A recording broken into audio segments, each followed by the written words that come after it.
Hi, Adam. Thanks for joining us today. So I'm Kathryn, the COO here at Antavo. Today we're talking about something that almost every brand struggles with, but rarely talks about enough, and that's what happens between purchases. Quite often there's a lot of focus on customer acquisition. People even talk about lifetime value, but are they really thinking enough about what happens after somebody signs up and what you really do to stay engaged with them to push them towards their second, third, or even sometimes the eighth purchase? So it's really, how do you stay relevant in the weeks, months, or sometimes years in between transactions? And we're joined by Adam from Magnet Monster today. Adam, do you want to give a bit of background about yourself? Yes, thank you for having me. So my background is email marketing, and I've had my agency, Magnet Monster, for the last 7.5 years. Now we do email, SMS, WhatsApp, as well as direct mail, as well as managing loyalty programs for the brands on our roster. Personally, I've been in e-commerce since I was 17, 18, so half my life at this point, and we're a Klaviyo Elite partner. We've worked with over 300 D2C brands, and we manage retention completely end-to-end from strategy to design reporting. Great. So really life cycle marketing from that sign-up point right through to pushing up the kind of lifetime value with those D2C brands. Yes. So if we look at those brands that you've worked with, and obviously we would never ask you to name names, but if you think about the ones that are kind of focused perhaps heavily on acquisition, where's the normal place for somebody to drop the ball between purchases, and how do you think they can really work on their engagement there? I've got two trains of thoughts on this. I think, first of all, it sounds simplistic and maybe even counterintuitive, but one of the ways that you grow retention is through market penetration. So this was actually a conversation I was having last night. If you are a bigger, maturing brand and you're growing market share, you do become, in many regards, the default choice to buy again. For example, if you go to a restaurant or a shop downstairs, the soft drink that you're most likely to buy will be Coca-Cola because it's just everywhere. And by virtue of growing and having better distribution, you will naturally increase your retention. The opposite side of that is if you are a small brand, you can very easily over-index retention when, as I said, your focus needs to be on acquisition. But without getting too deep into the weeds on that, I've seen the inverse happen where a lot of bigger brands who are growing very, very quickly do it on bad unit economics and the customers are not coming back. And then you just end up in a massive cash flow problem, and it becomes too late to some degree because you've got more infrastructure, logistical, operational costs, and you don't have the customers coming back. So where you drop the ball, it's going to be heavily dependent on what you're selling. You need to understand the category you're operating in. So for example, to use the obvious one, if you are selling furniture or a mattress, you're going to have a low repeat purchase rate, and maybe actually you don't need to optimize so heavily for driving repeat sales. You can still get repeat sales, of course, but maybe your goal post-purchase and getting engagement needs to be to offset that CAC and drive word of mouth. If you are a CPG brand, then you live and die by how many people will come back within usually 30 to 60 days to increase lifetime value very quickly. So these people need very high frequency of engagement and a very heavy emphasis on how to bring people back as quickly as possible, really within 60 to 90 days at the latest. So the category is dependent, heavily influences it. Your overall market share and maturity, which is obviously very nuanced. And there's a few other things as well, but I think that's the basic premise of it. And you've talked a bit there about kind of engagement and what engagement is in that 30, 60, 90 days. How are you defining engagement, and how is it viewed by your customers? So I think of engagement, as I said to you earlier, like a proxy for how do we get the second sale? Because ultimately that's what people want when they talk about clicks, opens, engagement with a loyalty program, etc. What we really care about is how do we get people to make another sale? And I think the bigger concern is what's the most effective way to drive that second sale. And obviously the more people are engaged with your life cycle marketing and retention, the more likely they are to go back to the website and make a second purchase just by virtue of browsing and shopping. So how do you optimize for that? I think, again, going back to the first point, it's very dependent on the category that you're operating in. If you are a CPG brand where rarely the majority of repeat sales happen, so any fast-moving consumer goods, whether it is supplements, wellness, cosmetics, etc., even a lot of fashion brands you could put under this umbrella, you really need to drive as much engagement, usually within the first 30 to 90 days. And that's quite a broad spectrum. But if you talk about your ability to influence people to make another purchase and engage them, generally it's best done when the customer first signs up, because a conventional repeat purchase rate for most D2C brands on the upper end of the spectrum might be 25%, 30% is excellent within a year. That means no matter what, you're going to lose 70% of your customers. Most people are losing 85% at least, even if they are operating in these categories. So you need to look at the purchase latency and the cohorts. Most people drop off around 30 to 90 days, and that's your opportunity to get a second sale. And if you obviously get them to that second sale, then the chances to increase LTV goes up exponentially. So I would focus on putting as many good touch points in conducive to the customer experience within that time frame across all retention channels: email, SMS, WhatsApp, direct mail. That's your opportunity that you need to be quite aggressive with, quite frankly, to engage people and get them to make a second sale. And I think you said something earlier that stuck with me, which is that most people are getting somewhere in the region of, did you say 200 emails a day? Maybe 100, 200 emails? Probably. It's about standing out in that noise. But at the same time, what would you say to a head of CRM or a head of marketing that's concerned about hitting their customers, certainly on email or via other channels? Like, what would you say to them if they were too worried about, spamming somebody or being flagged with too many unsubscribes, for example? Is that something that you see very often? So I know we had the conversation earlier, and your background was very heavy, high volume sending. And my opinion is, let's tackle a deliverability element first. So if you have good technical authentication and your infrastructure is set up correctly, and you're not obviously purchasing lists, it's quite difficult to damage that by emailing every day, because you're going to have a natural churn of people who aren't interested anyway. So the segment should narrow down and become more engaged.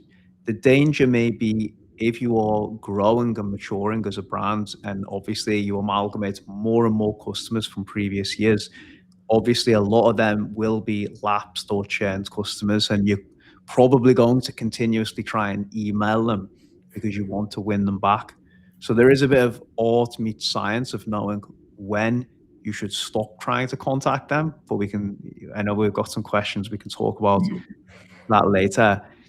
But that's the first thing to put in place, the deliverability. We'll go a bit more into that later. So what would I say to them worried about emailing too much? Well, I just gave you the statistics on how few people come back to purchase. You've just got to seize the opportunity and look at it pragmatically. If you're not going to remarket to them, there's 150 to 200 other brands who are going to anyway. So you're not as important as you like to think you are. And you're not annoying the customer as much as you even think as well. Most of the time, if they don't want to hear from you, they'll just unsubscribe. Yes, okay, some of them might mark you as spam, but people have got too much stuff going on in their lives to be bothered whether you sent them an email or two last night.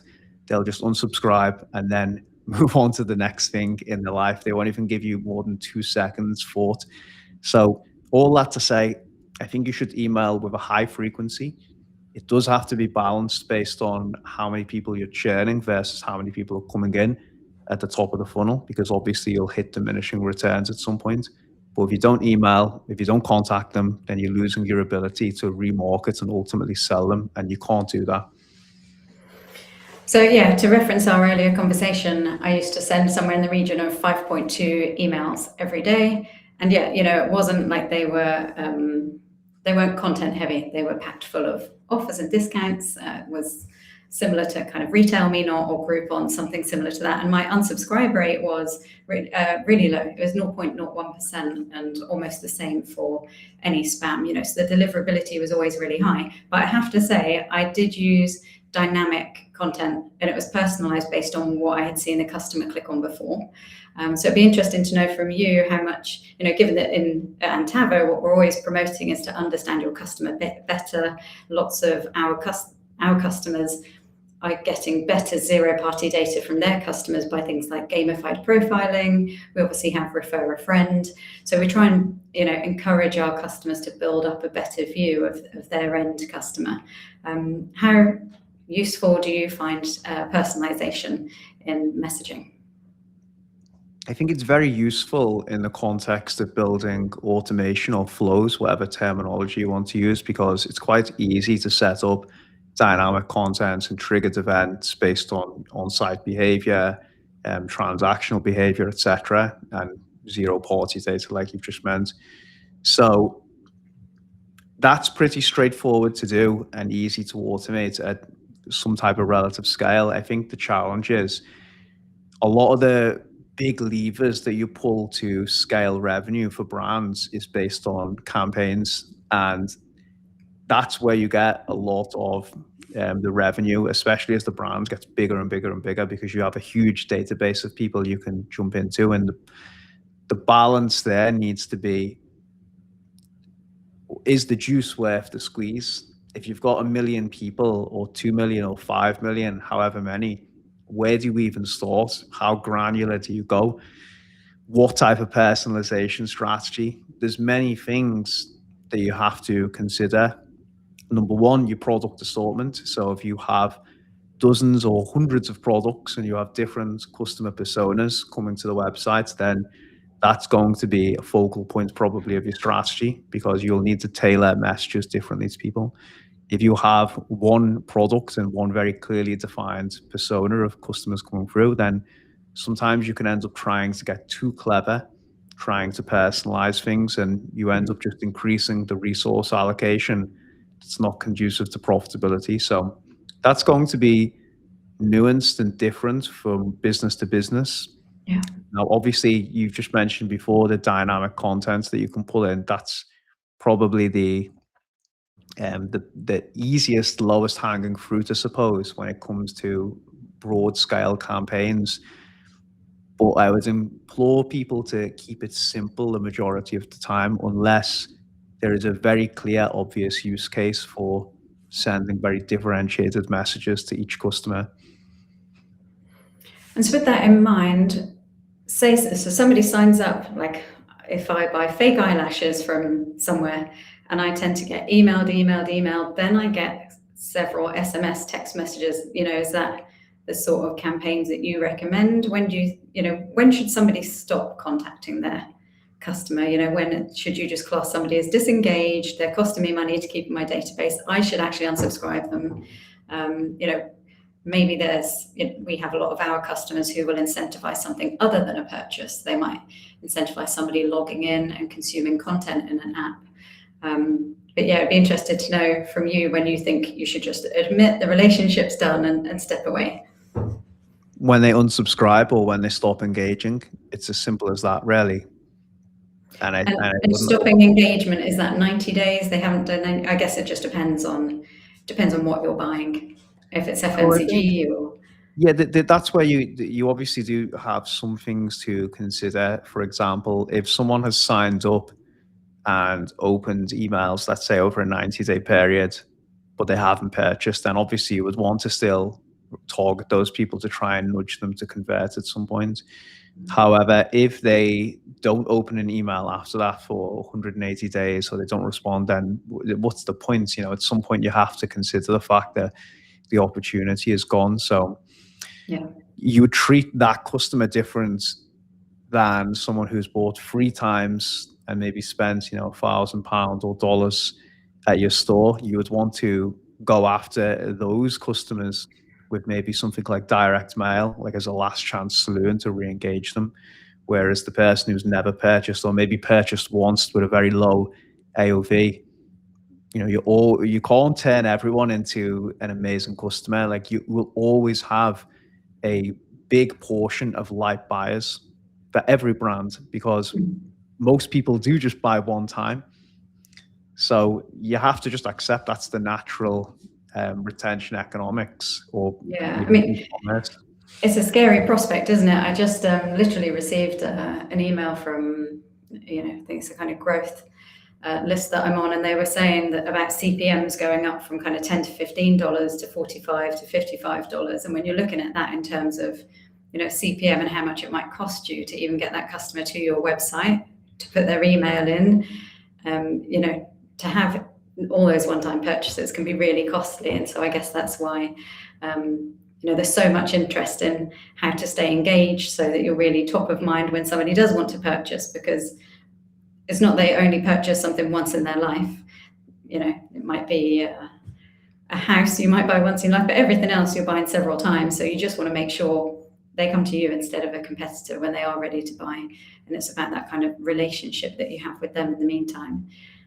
How do you find the other channels perform compared to email? I know that you do communications across channel. How are things like SMS performing? I don't necessarily like to put my mobile number in, but I know that's different from, certainly in different regions as well. Well, we're obviously very different from the Yanks, who, I think are less sensitive to stuff like that than we are in the UK and Europe, whereas it's so prevalent in the US. I think that it's still invasive, but I think there's less sensitivity around it. I remember, every time I go over to the States for work, being asked for my number for marketing purposes. I'm like, no, I'm not going to give you my number. But for them, it's more naturalized, whereas for us, we're more sensitive around that. So it does perform better in the US, and obviously the unit economics, it's a lot cheaper in North America to send text to people, whereas if you're in the UK or Europe or most other parts of the world, it can get very expensive very quickly. So the channel does actually convert better in my experience than email, but you've got far less people willing to give you their phone number than email, and it's a far more expensive channel. So it's counteracted by the fact that email is still the easiest to collect emails, remarket to people, and it's the cheapest as well. So it will never catch up, in my opinion, to email. Same with WhatsApp as well. So I think based on that and how expensive it is, it's best reserved for sales-related content, and sales-related content to go even more granular, specific offers and limited edition drops, new product releases. It's not something, in my opinion, you should necessarily be doing every single day. Although, again, I do know some people who do text every single day.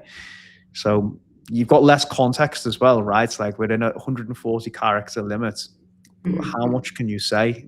People don't care about blog articles. I'm not going to read a blog article I get a text from, at 6 p.m. at night. Like if someone texts you, it's usually sales related and best kept at that. So that's the main difference between them. Direct mail, because of the cost, again, it's much more expensive than everything. It's best reserved, in my opinion, for primarily win backs or reaching customers who are still high LTV but aren't engaged with general life cycle marketing. So it's like a hierarchy. Start with email, go to SMS, WhatsApp, and then go to direct mail. And that's life cycle marketing in a nutshell, isn't it?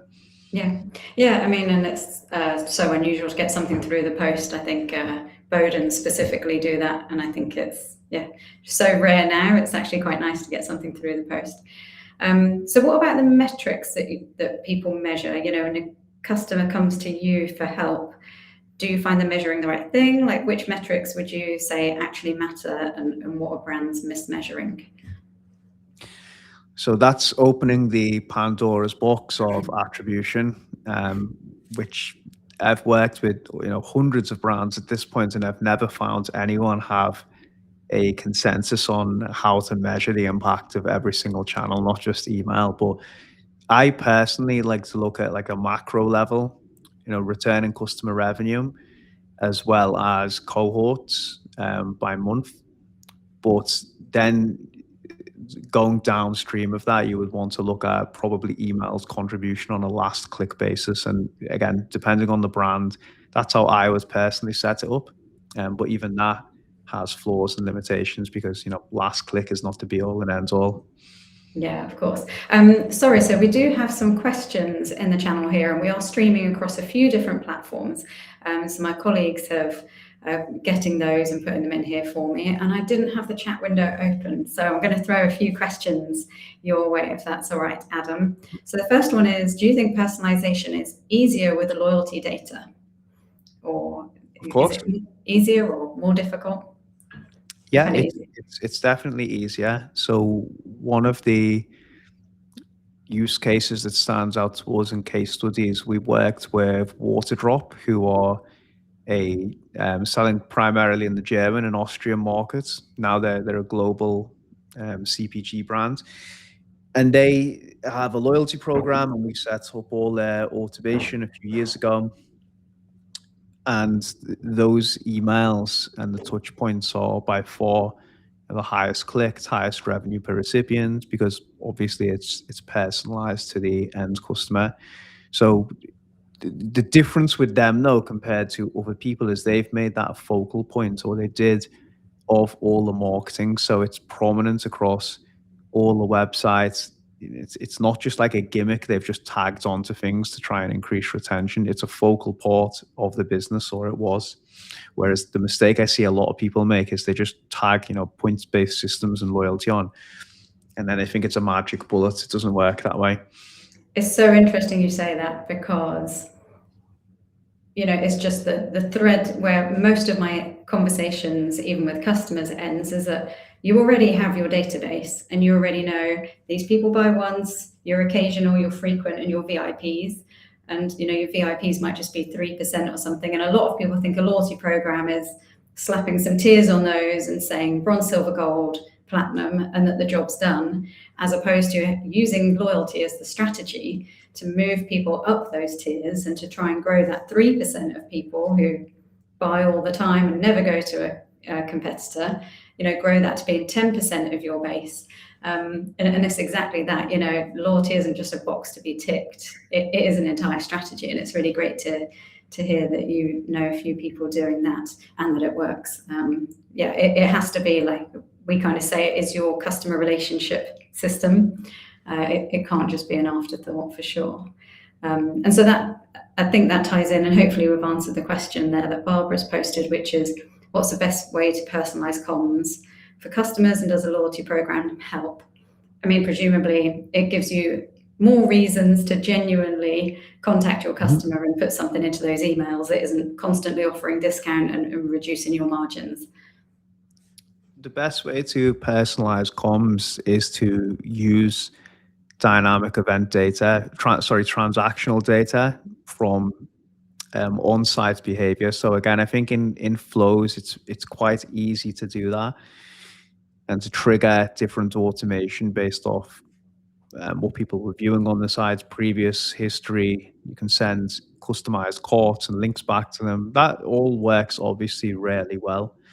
And loyalty is just one part of that, as well as you can enrich the CRM with that on-site zero and first-party data to send comms to people. As I said, I think the difficulty is to try and make that work at scale when you're grouping, massive customers together with general campaigns. It's like, how deep do you go on that?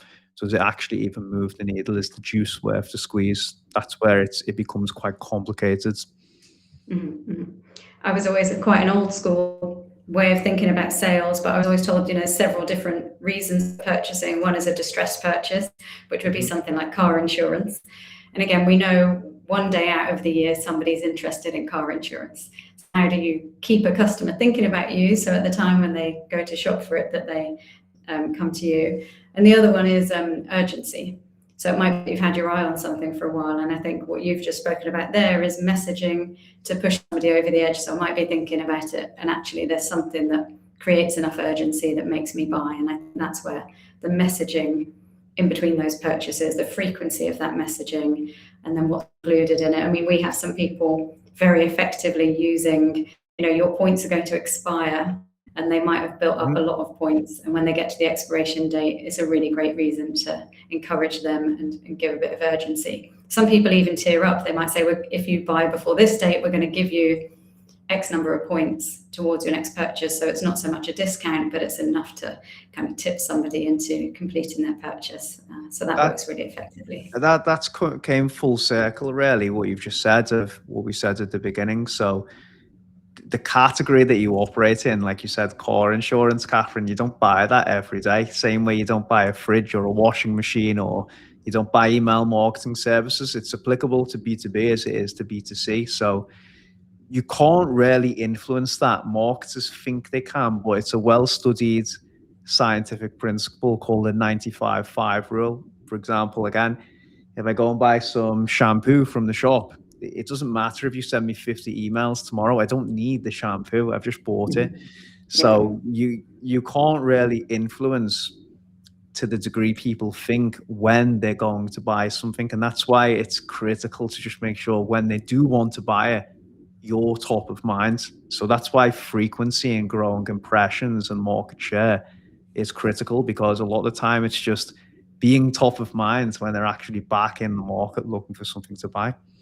It's like any other relationship, isn't it? If you're friends with somebody, you don't hear from them for ages, when you've got a free evening and want to do something, they're probably not the person you're going to think of. So it is about just staying relevant, staying in front of your audience. We've got another question from Bill in here. So I don't know, do you, Adam, have any customers with fee-based loyalty programs? That would be kind of subscriptions where they pay, and specifically get something preferential, I suppose, as part of their loyalty program. So the question is it a good strategy to drive more engagement whilst increasing margins? I'm not sure about when they say fee-based, is that, how would that what do you specifically mean by that?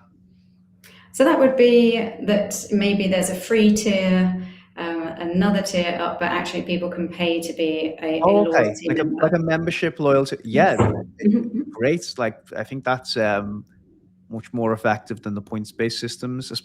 Again, you've got to have something worth paying for, right? You can't charge people £20, £50, and then there's no actual additional benefits from just buying on the site regularly. So there is certain brands who I've seen personally make that work very successfully. In fact, I'm a much bigger fan of them than points-based systems, but they have to be well designed. They can't just be an add-on. But of course, like you're adding a lot of profitable margin on top of what you're already selling. And then if you do have actual incentives and things behind that paid program, then it's great because people feel that level of exclusivity. So it's just rewarding your best customers and giving them more reasons to buy from you. But again, you have to design it very well. It can't just be a cookie cutter add-on.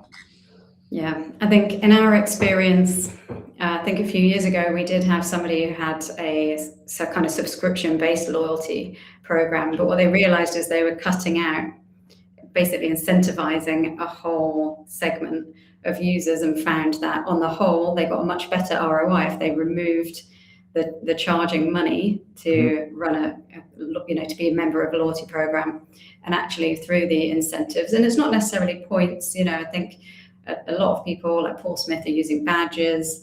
It doesn't always have to be accumulation of points. It can be anything that shows an engagement metric, but opening that up, opening your entire audience up to that as well, means that you can kind of spot those behaviors and patterns and incentivize them far sooner.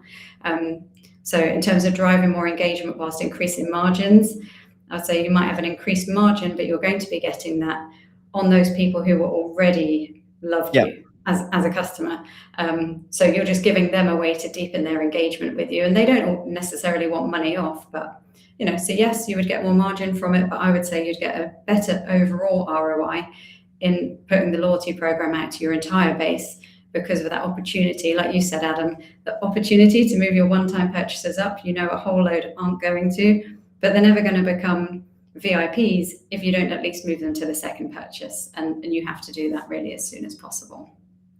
So hopefully the main point of leverage for any retention program, it has to be everything about getting first-time buyers to buy twice, and then obviously it completely changes once you get that benchmark.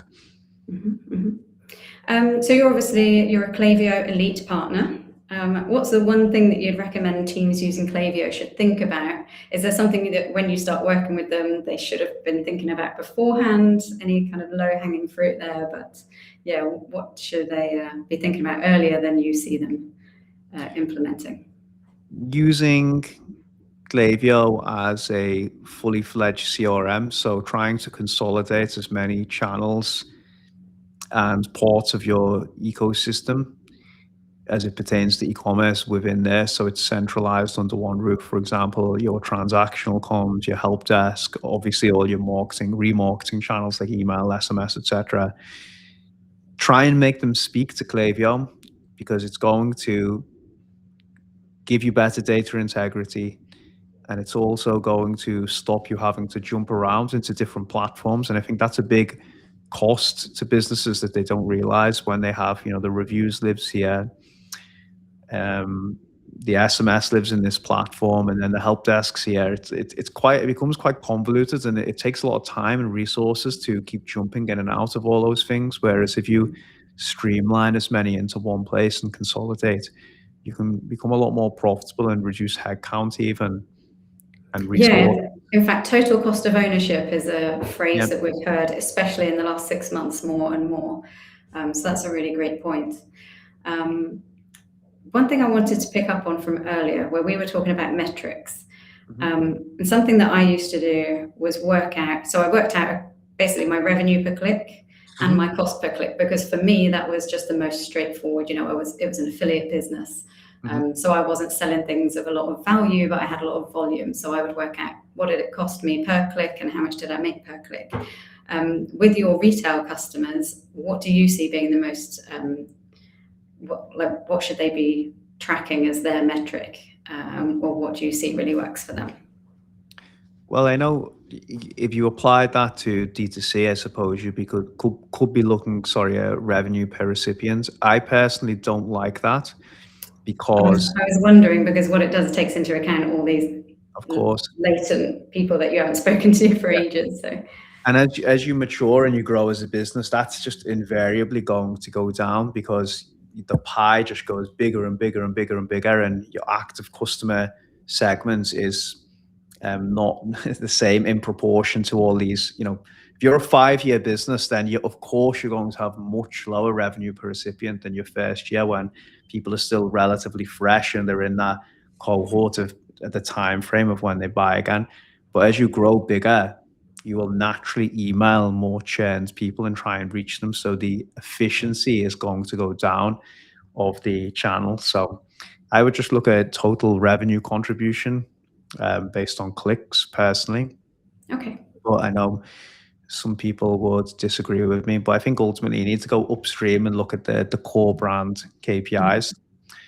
And then obviously report up to that and look at the impact on it. Yeah. Great. Well, thank you so much. Obviously, I followed you for years. I took loads of your tips that you were always sharing on LinkedIn, and I encourage everybody else to do the same. You can always get in touch with Adam if you need any help with your Klaviyo marketing. Antavo obviously runs a loyalty platform, which really helps with engagement, especially between purchasers. And do check out some of our case studies. We've got some really interesting ones there that kind of highlight specifically how to grow your lifetime value. So we're at time. In fact, we're a little bit over, but Adam, I always feel like we could talk about this for hours. It's been really helpful to have you on. I hope the audience found some of the information helpful as well. And if you want to continue the conversation with us, please do feel to reach out on LinkedIn or via the website. Thank you for having me. Really appreciate it. Thanks, Adam. See you soon.